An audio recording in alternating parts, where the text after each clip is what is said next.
কি করে বোঝাই কত পরিস্থিতি কঠিন।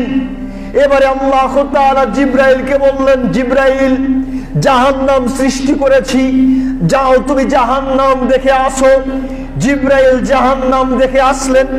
দেখে আসার সঙ্গে সঙ্গে বলে উঠলেন, প্রতিপালক, তোমার সম্মানের কসম, তোমার মর্যাদার কসম, যে পরিস্থিতি দেখে আসলাম জাহান্নামের চতুর্দিক দিয়ে কোন মানুষ যদি জানতে পারে, সেই মানুষ কখনোই কোনোভাবে জাহান্নামে প্রবেশ করবে না, করতে চাইবে না।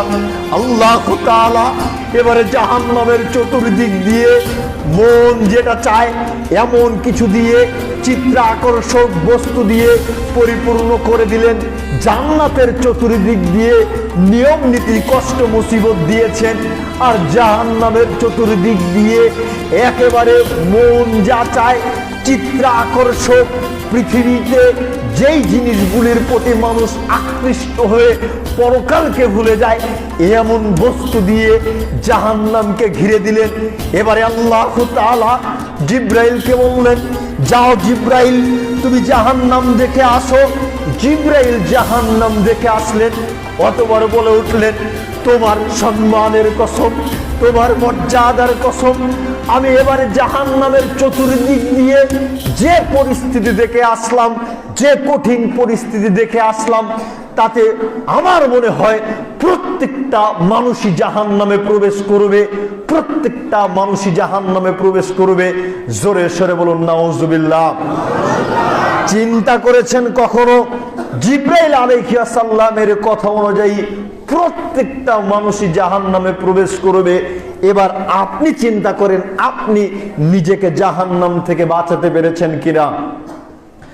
আপনাকে আমি বুঝাতে পারবো না জাহান্নাম কত কঠিন জায়গা, জাহান্নাম কত ভয়াবহ জায়গা। সহিহ বুখারী 4741 নম্বর হাদিসটা খুলে দেখলে দেখতে পারবেন। আবু সাঈদ খুদরি রাদিয়াল্লাহু তাআলা আনহু বলছেন, রাসূল সাল্লাল্লাহু আলাইহি ওয়াসাল্লাম বলেছেন, ইয়াকুলুল্লাহু আযজা ওয়া জাল্লা, বিচারের কাঠ ঘোড়ায় আল্লাহ সুবহানাহু ওয়া তাআলা আদম আলাইহিস সালামকে ডাক দিয়ে বলবেন, হে আদম। সঙ্গে সঙ্গে আদম আলাইহিস সালাম বলে উঠবেন, লাব্বাইকা রব্বানা ওয়া সাদাইকা, প্রতিপালক আমি তোমার দরবারে উপস্থিত।